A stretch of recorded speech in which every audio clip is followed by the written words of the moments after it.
Assalamualaikum warahmatullahi wabarakatuh. Halo, jumpa lagi pada channel saya, Hadiah Nur Channel. Pada video kali ini kita akan mempelajari materi baru, yaitu materi matematika pada kelas 9 semester 2 yang berjudul bangun ruang sisi lengkung. Nah, apa yang dimaksud dengan bangun ruang sisi lengkung dan apa-apa saja yang merupakan bangun ruang sisi lengkung? Mari kita simak video berikut ini.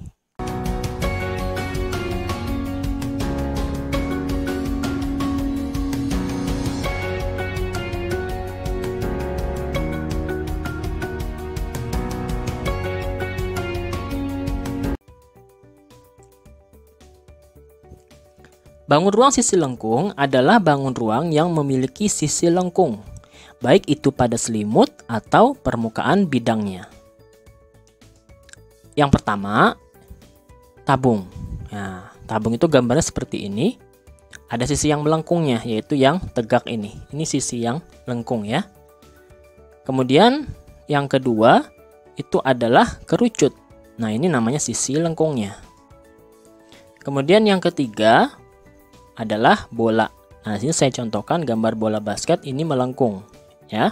Jadi bangun ruang sisi lengkung ini ada 3 macam, yaitu tabung, kerucut, dan bola. Nah, yang pertama pada video kali ini kita akan bahas mengenai tabung, yaitu silinder nama lainnya, dan kita akan memfokuskan pembahasan kita pada video ini yaitu mengenai unsur-unsur dan luas permukaan dari tabung. Benda di sekitar kita yang menyerupai tabung itu ada banyak. Contohnya yang pertama itu adalah tabung gas LPG. Sudah sering kita jumpai. Kemudian juga pipa. Dan yang terakhir, nah ini benda yang sering kita temukan di laboratorium ya. Nah, unsur-unsur tabung atau silinder. Nah, ini gambarnya tabung. Tabung dibentuk dari 2 buah lingkaran yang menjadi alas dan tutupnya, serta selimut yang menjadi sisi tegaknya. Kalau kita bikin jaring-jaringnya, maka akan terdiri dari seperti ini. Ini alas yang di bawah, kemudian di atas sini tutup. Ini ada R, ini jari-jari ya. Nah, di sini sama, di sini juga ada R. Kemudian ini adalah selimut tabung. Jadi unsur-unsurnya yang pertama sisi alas atau sisi alas atau tutup berupa lingkaran. Kemudian jari-jari tabung atau R. Kalau ada jari-jari otomatis ada diameter ya. Kemudian yang ketiga ada tinggi tabung yang ini. Jadi tinggi tabung itu yang di sini. Nah, ini tinggi tabung ya. Nah, itu yang ini, tinggi tabung. Kemudian selimut tabungnya berbentuk persegi panjang ya. Kamu perhatikan di sini bentuknya persegi panjang. Dan yang terakhir, dia memiliki 2 buah rusuk, yaitu rusuk alas dan rusuk tutup, tetapi tidak memiliki titik sudut. Nah, kemudian kita akan masuk ke pembahasan luas permukaan tabung. Luas permukaan tabung adalah jumlah luas bangun datar yang menutupi seluruh permukaan tabung. Maksudnya bagaimana? Nah, contohnya kita bahas dulu mengenai luas permukaan tabung dengan tutup. Kalau dengan tutup berarti seperti itu gambarnya. Maka luas permukaannya itu adalah luas alas, kemudian ditambah luas tutup, kemudian ditambah luas selimut. Luas alas itu berbentuk lingkaran, jadi luas lingkaran. Kemudian tutupnya juga berbentuk lingkaran, luas lingkaran lagi. Kemudian selimutnya berbentuk persegi panjang. Maka kita tambahkan luas ketiganya ini, luas lingkarannya sama. Jadi luas lingkaran alas dan tutup kita jumlahkan menjadi 2 kali luas lingkaran ya, karena sama lingkarannya. Kemudian ditambah luas persegi panjang. Nah, rumus luas lingkaran apa? Pi R kuadrat, berarti 2 kali Pi R kuadrat. Kemudian kalau persegi panjang apa? Panjang kali lebar ya. Panjang kali lebar. Panjangnya yang mana? Panjangnya kan yang ini. Nah, yang ini kan di panjangnya. Panjang dari persegi panjang. Berapa panjangnya? Panjangnya ini sama dengan panjang keliling dari lingkaran, yaitu 2 pi R ya, 2 pi R. Sehingga lebarnya itu adalah T. Jadi panjangnya 2πr, lebarnya adalah T. Sehingga rumus luas persegi panjang yang awalnya panjang kali lebar menjadi 2πr kali T. Nah ini. Kemudian ini kita ini kan distributifkan menjadi 2πr, sama-sama ada 2πr, kita keluarkan 2πr dalam kurung R tambah T. Maka inilah yang merupakan rumus luas permukaan tabung dengan tutup. Kalau tanpa tutup bagaimana? Nah, kalau tanpa tutup berarti nggak ada di atas ini. Berarti tinggal luas permukaannya adalah luas alas tambah luas selimut, yaitu lingkaran tambah persegi panjang. Lingkaran tadi PR kuadrat, persegi panjang tadi 2πr kali T.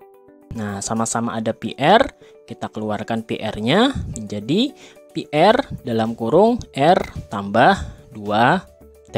Nah, seperti ini rumusnya. Oke ya, bisa dimengerti. Nah, sekarang kita masuk ke contoh soal.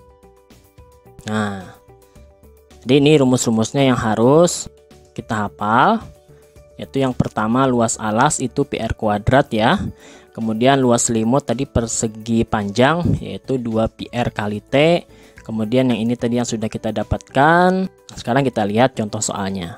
Yang pertama, sebuah tabung memiliki jari-jari 10 cm dan tinggi 20 cm. Tentukanlah A. luas alas dan tutupnya. Kemudian B. luas sisi tegaknya. Penyelesaian. Yang pertama diketahui adalah jari-jarinya 10 cm. Kemudian tingginya 20 cm. Maka rumus luas alas dan tutupnya, alas dan tutup sama-sama lingkaran. Jadi PR kuadrat tambah PR kuadrat. Atau menjadi 2 kali PR kuadrat. Masukkan angkanya, 2 dikali Pi-nya seperti biasa boleh 3,14, boleh 22/7. Biasanya kita memakai 22/7 itu kalau R-nya atau T-nya itu bisa dibagi dengan 7. Kalau nggak bisa dibagi 7, kita biasanya memakai 3,14. Seperti ini ya, R-nya 10, kan ini kan susah dibagi 7. T-nya juga sama 20, susah dibagi 7 ya. Jadi kita pakai Pi-nya adalah 3,14. Jadi 2 kali 3,14 kali R-nya tadi 10, berarti 10 pangkat 2. Jadi 6,28 kali 10 pangkat 2 kan 100. Jadi hasilnya 628 cm persegi. Nah sekarang luas sisi tegak. Luas sisi tegak ini sebenarnya adalah sama dengan rumus luas selimut ya, yaitu 2πRT. Sisi tegak itu ya tadi selimut ya. Jadi kita masukkan angkanya 2 kali 3,14 kali 10 kali 20. Hasilnya 6,28 kali 200, yaitu 1256 cm persegi. Nah, mudah sekali ya cara menghitung luas dari sebuah tabung. Sekarang kita lanjutkan contoh soal kedua. Sebuah tabung memiliki diameter 14 cm dan tinggi 10 cm. Tentukan luas permukaan tabung tersebut. Penyelesaiannya, diketahui diameternya 14 dan tingginya 10. Maka luas permukaan, nah ini kalau nggak ada diketahui di soal, nggak ada kalimat dia tanpa tutup atau tidak. Nah biasanya kita menentukan ini berarti kita anggap dia dengan tutupnya, yaitu 2πr dalam kurung R tambah T. Kalau D-nya 14, maka jari-jarinya adalah 7 ya. Berarti 2 kali 22/7 kali 7 dalam kurung 7 tambah 10. Hasilnya, nah ini bisa kita coret habis ya. Berarti 2 kali 22 44 kali 7 tambah 10 adalah 17. Sehingga hasilnya 748 cm persegi. Ya. Contoh yang ketiga. Berapakah luas permukaan sebuah tempat sampah tanpa tutup? yang memiliki jari-jari 14 cm dan tinggi 40 cm. Nah, ada kalimat tempat sampah tanpa tutup. Berarti kita akan memakai yang ini. Nah, yang pertama diketahui apa tadi? Jari-jarinya 14, kemudian tingginya 40. Luas permukaannya adalah di R dalam kurung R tambah 2T. Nah, kita masukkan pi-nya berapa? R-nya kan 14, bisa dibagi 7 ya. Jadi pi-nya 22/7 kali R kali 14 dalam kurung R 14 tambah 2 kali T. T-nya 40. Nah, ini bisa kita coret. Ini 1, ini 2. Berarti 22 kali 2 ya. Hasilnya 44 dalam kurung 14 ditambah, tambah apa kali dulu nih? Kali dulu ya. Jadi ini kita dahulukan.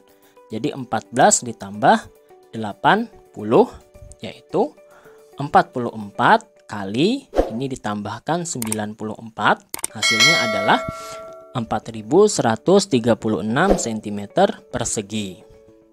Jadi luas permukaannya adalah 4136 cm persegi tanpa tutup ya.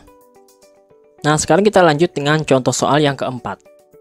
Sebuah tumbler atau wadah air itu berbentuk tabung, memiliki jari-jari 5 cm dan luas permukaannya adalah 270 pi cm persegi. Nah, perhatikan di sini ada pi-nya. Berapakah tinggi tumbler tersebut? Jadi yang ditanyakan adalah tingginya. Maka yang diketahui kita tuliskan lagi, jari-jarinya 5 dan luas permukaannya 270 pi, dan yang ditanyakan adalah tinggi. Kita tetap menggunakan rumus luas permukaan. Nah, karena tumblernya punya tutup, maka kita gunakan yang ini, 2 pi R dalam kurung R tambah T. Lalu kita masukkan angka-angkanya. Luas permukaannya diketahui 270 pi, kemudian 2 kali pi. Pi-nya kenapa nggak diganti dengan 22/7? Karena supaya memudahkan. Karena di sini sudah ada pi, maka di sini juga kita samakan saja dengan pi, nggak usah kita ganti-ganti lagi ya.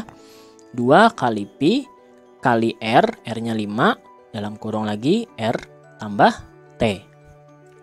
Lalu 2 kali pi kali 5. 2 kali 5 10, 10 pi berarti. Nah, berarti kita pindah ruas, 10-nya menjadi 270 pi dibagi 10 pi. Ini bisa hilang. Kemudian 270 dibagi 10 menjadi 27. Sehingga hasilnya 27 sama dengan 5 tambah T. Kita pindah lagi 5-nya menjadi 27 dikurang 5 sama dengan T. 27 dikurang 5 hasilnya 22. Berarti tingginya adalah 22 cm. Nah, terjawab ya. Mudah ya. Nah, sekarang contoh soal cerita. Contoh soal cerita. Nah, ini ada sebuah tandon. Minggu depan ayah memiliki rencana untuk mengecat ulang permukaan tandon air rumah yang sudah mulai kelihatan kusam dan kotor. Jika satu kaleng cat kecil hanya bisa digunakan untuk 2 meter persegi, maka berapa banyak kaleng cat yang dibutuhkan ayah untuk mencat ulang permukaan tandon air tersebut? Ukuran tandonnya harus kita tentukan terlebih dahulu. Diameternya 140, maka jari-jarinya 70 cm. Kemudian tingginya tadi 250 cm. Satu buah kaleng cat bisa digunakan untuk 2 meter persegi. 2 meter persegi ini kita jadikan cm saja supaya sama dengan satuan jari-jari dan tinggi tabung menjadi 20.000 cm persegi. Untuk mengetahui banyaknya kaleng cat, kita akan menghitung terlebih dahulu luas permukaan tabung. Kemudian kita bagi dengan jumlah luasan yang bisa dicat dengan kaleng kecil ya, yaitu 20.000 cm persegi tadi yang ini. Nah, kita cari luas permukaannya berarti.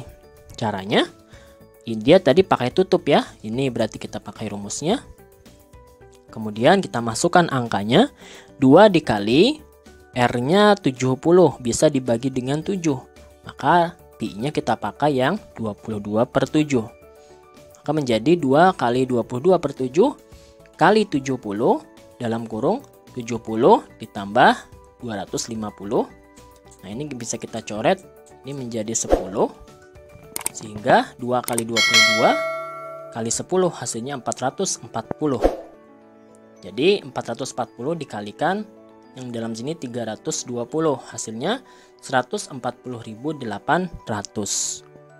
Nah, ini luas permukaan tandon tadi. Sekarang kita hitung banyak kaleng catnya. Nah, kita bagi dengan 20.000 berarti, karena satu kaleng cat itu bisa mengecat 20.000 ya. Sedangkan tandon tadi luas permukaannya sebanyak ini. Jadi 140.800 dibagi 20.000. Hasilnya itu adalah 7,04. Nah, ini bisa kita bulatkan menjadi 7. Jadi jawabannya adalah 7 kaleng cat. Nah, sekian untuk penjelasan mengenai unsur-unsur tabung dan luas permukaan. Semoga bermanfaat. Jangan lupa like, komen, dan subscribe channel saya, serta share video ini jika bermanfaat. Assalamualaikum warahmatullahi wabarakatuh.